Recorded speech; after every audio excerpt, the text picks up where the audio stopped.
ஓம் சாந்தி 2/12/2025 காலை முரளி.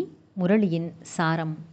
பாபா சொல்கிறார், இனிமையான குழந்தைகளே, எப்போது நீங்கள் வருவீர்களோ அப்போது நாங்கள் அர்ப்பணமாகி விடுவோம் என்பது உங்களுடைய உறுதிமொழியாகும்.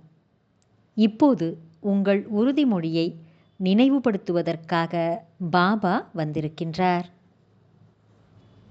கேள்வி: எந்த முக்கிய விசேஷத்தன்மையின் காரணமாக பூஜைக்குரியவர்கள் என்று தேவதைகளுக்கு மட்டும் கூற முடியும்?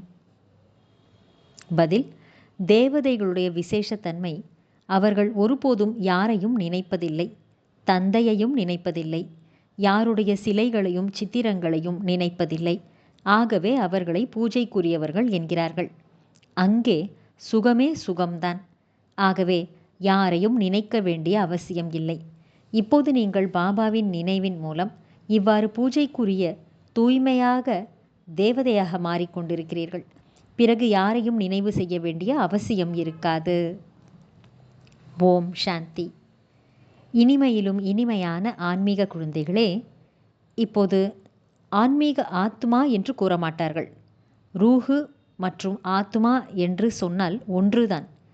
ஆன்மீக குழந்தைகளுக்கு ஆன்மீக தந்தை புரிய வைக்கின்றார். முன்பு ஒருபோதும் ஆத்மாக்களுக்கு பரமபிதா பரமாத்மா ஞானம் கொடுக்கவில்லை. ஒரே ஒரு முறைதான் கல்பத்தின் புருஷோத்தம யுகத்தில் நான் வருகிறேன் என்று பாபாவே கூறுகிறார். முழு கல்பத்திலும் சங்கம யுகத்தை தவிர பாபா வேறு ஒருபோதும் வருவதில்லை. இவ்வாறு வேறு யாரும் கூற முடியாது. பக்தி முடியும் போது பாபா சங்கமத்தில் தான் வருகிறார். மேலும் குழந்தைகளுக்கு பாபா ஞானம் அளிக்கின்றார்.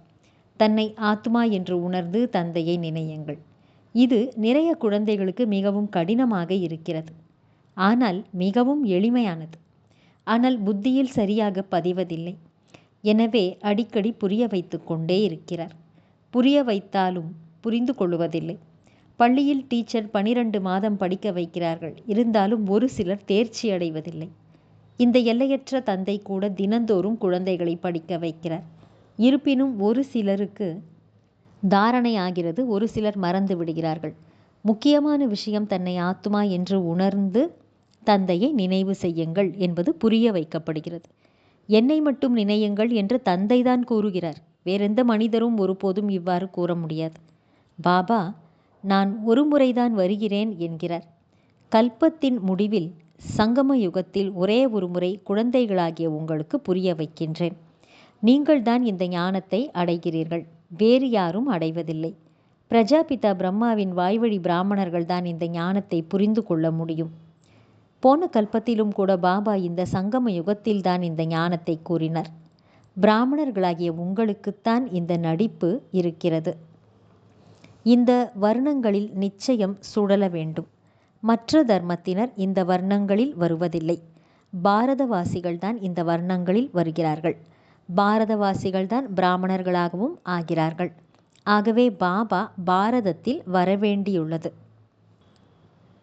நீங்கள்தான் பிரஜாபிதா பிரம்மாவின் வாய்வழி வம்சத்தின் பிராமணர்கள் ஆவீர்கள். பிராமணர்களுக்கு பிறகு தேவதைகள் மற்றும் ஷத்திரியர்கள் இருக்கிறார்கள். ஷத்திரியர்கள் யாரும் உருவாவதில்லை. உங்களை பிராமணர்களாக நான் மாற்றுகிறேன். பிறகு நீங்கள் தேவதை ஆகிறீர்கள். பிறகு மெல்ல மெல்ல கலைகள் குறையும் போது அவர்கள் ஷத்திரியர் என்று அழைக்கப்படுகின்றனர். ஷத்திரியர்களாக தானாகவே மாறுகிறார்கள். தந்தை வந்து பிராமணர்களாக மாற்றுகின்றார். பிறகு பிராமணரிலிருந்து தேவதையாக, பிறகு அவர்களே ஷத்திரியர்களாக ஆகிறார்கள். 3 தர்மங்களையும் ஒரே ஒரு தந்தை தான் இப்போது வந்து ஸ்தாபனை செய்கின்றார்.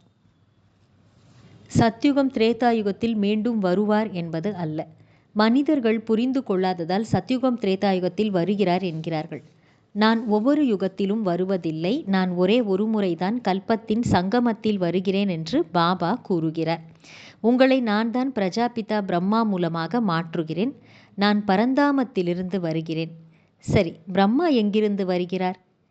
பிரம்மா 84 பிறவிகளை எடுக்கிறார். நான் எடுப்பதில்லை. பிரம்மா சரஸ்வதி தான் விஷ்ணுவின் 2 வடிவமான லக்ஷ்மி நாராயணனாக மாறுகிறார்கள். அவரே 84 பிறவிகளை எடுக்கிறார். பிறகு அவருடைய பல பிறவிகளின் கடைசியில் நான் பிரவேசம் செய்து இவரை பிரம்மாவாக மாற்றுகின்றேன்.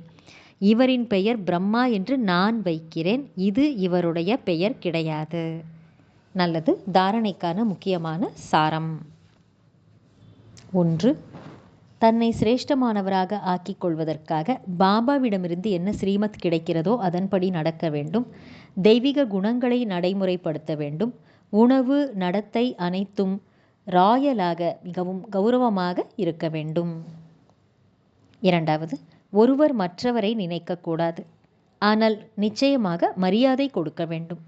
தூய்மையாவதற்காக முயற்சி செய்ய வேண்டும் மற்றும் செய்விக்க வேண்டும். வரதானம்.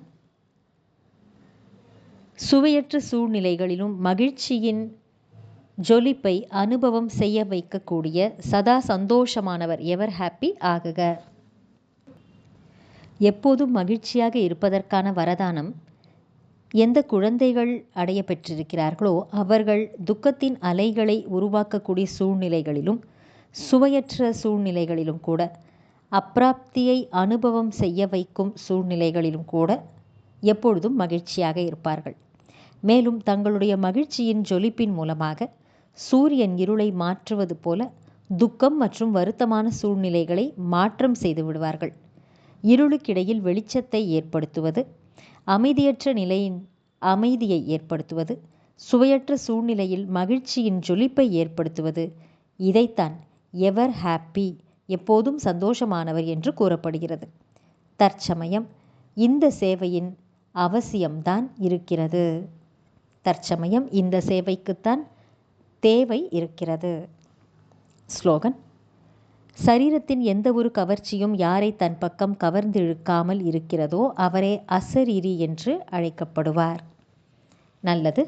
இனிமையிலும் இனிமையான, வெகு காலம் கழித்து காணாமல் போய் மீண்டும் தேடி கண்டெடுக்கப்பட்டுள்ள செல்லமான குழந்தைகளுக்கு தாயும் தந்தையுமான பாப்தாதாவின் அன்பான நினைவுகள் மற்றும் காலை வணக்கம். ஆன்மீக குழந்தைகளுக்கு ஆன்மீக தந்தையின் நமஸ்காரம். ஆன்மீக தந்தைக்கு ஆன்மீக குழந்தைகளின் நமஸ்காரம். அவ்யக்த சமிக்கை. இப்பொழுது சம்பன்னம் மற்றும் கர்மாதீத நிலையை அடைவதற்கான ஆர்வத்துடன் செயல்படுங்கள். விளக்கம். கர்மாதீத நிலை என்பதன் பொருள் கர்மத்திலிருந்து விலகிச் சென்று விடுவதல்ல, கர்மத்தை கடந்திருப்பதல்ல, கர்மத்தின் பந்தனத்தில் சிக்கிக்கொண்டு விடுவதிலிருந்து விலகி இருப்பது. இதைத்தான் கர்மாதீத நிலை என்று கூறப்படுகிறது. கர்ம யோகத்தின் நிலையானது கர்மாதீத நிலையின் அனுபவத்தை செய்விக்கிறது. இந்த கர்மயோகி நிலை மிகவுமே பிரியமான மற்றும் தனிப்பட்ட நிலை ஆகும். இதன் மூலம் எவ்வளவுதான் உழைப்புடன் கூடிய பெரிய காரியமாக இருந்தாலும் சரி, அது நமக்கு காரியம் செய்து கொண்டிருக்கிறேன் என்று அல்ல, ஆனால் நான் விளையாடி கொண்டிருக்கிறேன் என்பது போல அனுபவம் ஆகும். நல்லது. ஓம் சாந்தி.